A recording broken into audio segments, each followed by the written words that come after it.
BA प्रथम वर्ष के विद्यार्थियों के लिए आज मेरे व्याख्यान का विषय है साहित्य के इतिहास लेखन की विभिन्न पद्धतियाँ। साहित्य का इतिहास निरंतर गतिशील विधा के रूप में सामने आता है। यही गतिशीलता अथवा कहें कि विकसनशीलता साहित्य के इतिहास की विविध प्रणालियों को जन्म देती रही है। साहित्य के इतिहास लेखकों ने अपने अपने मनोनुकूल पद्धतियों का अनुसरण किया है और अपने ढंग से निष्कर्ष दिए हैं। किसी ने वर्णमाला को आधार के रूप में स्वीकार किया है तो किसी ने काल क्रम को आधारभूत पद्धति के रूप में अपनाकर इतिहास लेखन का कार्य किया है। कुछ ऐसे भी इतिहासकार हुए जिन्होंने विधेयवादी पद्धति को स्वीकार किया है और किसी ने वैज्ञानिक प्रणाली का सहारा लेकर इतिहास लेखन का कार्य किया। हमारी दृष्टि में साहित्य के इतिहास लेखन की जितनी भी पद्धतियाँ प्रचलित हैं अथवा काम में ली गई हैं, इनमें से अकेली कोई भी अपने आप में न तो पूर्ण है और न उपयुक्त है। प्रत्येक में कोई न कोई दोष देखने को मिलता है। यह दोष किसी लेखक का नहीं है, बल्कि इस तथ्य के कारण उत्पन्न हुआ है कि हमारे समक्ष इतिहास लेखन का कोई बना बनाया अथवा कहें कि सर्वथा निर्दोष साधन नहीं है। जब ऐसा है तो कोई भी एक साहित्य इतिहास लेखन की पद्धति निर्दोष कैसे हो सकती है। हम तो ये मानते हैं कि साहित्य के इतिहास लेखन में ऐतिहासिक बोध, आंतरिक दृष्टि, विवेक और संतुलन की सर्वाधिक अपेक्षा रहती है।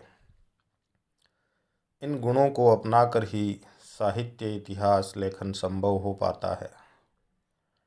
फिर भी साहित्य के इतिहास लेखन की जो विभिन्न प्रणालियाँ प्रचलित हैं, उनका विवेचन अगर लिखित है।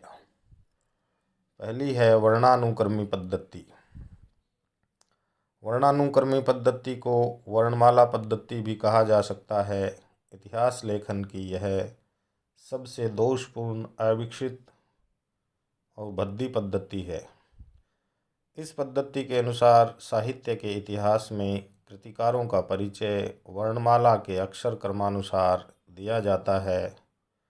हिंदी साहित्य के प्रथम इतिहास लेखक गारसा दत्तासी और शिवसिंह सेंगर ने इसी पद्धति को स्वीकार किया है। प्रश्न यह उठता है कि आखिरकार इस पद्धति को इन उक्त लेखकों ने जो स्वीकार किया, ऐसा प्रतीत होता है कि उनके पास न तो आवश्यक सूचनाएं थी और न ये लोग रचनाकारों, कवियों और लेखकों के समय के बारे में निश्चित जानकारी प्राप्त कर सके थे। यही कारण था कि काल क्रम के अनुसार भी ये लोग कृतिकारों का परिचय प्रस्तुत नहीं कर पाए। गारसा दत्तासी इस दोष से परिचित थे। यही कारण है कि इन्होंने अपनी कृति की भूमिका में यह स्वीकार भी किया। धीरे धीरे जैसे जैसे नए नए तथ्य अन्वेषित हुए, रचनाकारों के विषय में तरह तरह की जानकारियाँ प्राप्त हुई और रचनाकारों का समय अन्वेषणोपरांत निश्चित होता गया, वैसे वैसे यह वर्णानुक्रमी पद्धति स्वतः ही उपेक्षित होती चली गई। एक तथ्य यह भी है कि वर्णानुक्रमी के आधार पर लिखे गए जीवन परिचय के साहित्य का इतिहास कहा ही नहीं जा सकता है। कारण यह है कि इतिहास के अंतर्गत जिस काल प्रवाह का बोध रहता है, इसका इस प्रणाली में दूर दूर तक कोई चिन्ह दिखलाई नहीं होता। यदि इस प्रणाली पर आधारित ग्रंथों को कोई नाम देना ही हो तो उन्हें साहित्यकार कोश की प्रक्रिया अभिधा प्रदान की जा सकती है। दूसरी है वर्णानुक्रमी पद्धति। वर्णानुक्रम पद्धति की तुलना में कालानुक्रमी पद्धति इतिहास लेखन में अपेक्षाकृत अधिक सहायता करती है। यह एक ऐसी पद्धति है जिसके प्रयोग से इतिहास में रचनाकारों का उल्लेख ऐतिहासिक तिथि क्रम के आधार पर सुनिश्चित किया जाता है और उन्हें उसी संदर्भ में प्रस्तुत किया जाता है। इस पद्धति के अपनाने में भी कई समस्याएं हैं। प्रथम समस्या तो जन्म और रचना से जुड़ी हुई है।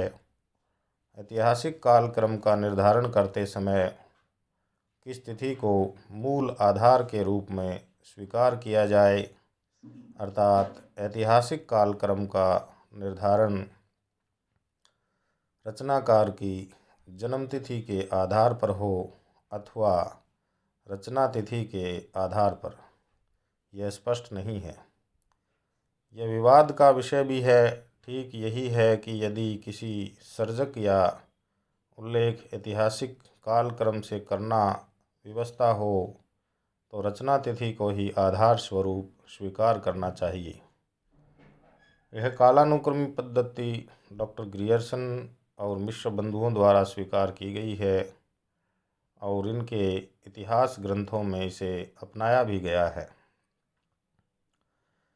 इस पद्धति के संदर्भ में एक यह प्रश्न उत्पन्न होता है कि यदि कोई साहित्य का इतिहास लेखक अपने ग्रंथ में कवियों और लेखकों का विवरण प्रस्तुत कर देता है तो क्या इसे इतिहास ग्रंथ कहा जा सकता है? यह प्रश्न इसलिए औचित्यपूर्ण है कि लेखकों और कवियों का विवरण मात्र देना साहित्य का इतिहास नहीं होता है। साहित्य की दृष्टि में सृजक का योगदान रहता है और सृजक पर परिवेश का प्रभाव भी रहता है। अतः जब कोई साहित्य सृजक सृजन पथ पर अग्रसर होता है तब वह अपने परिवेश के प्रभाव से कटकर कार्य नहीं कर सकता है। धन्यवाद।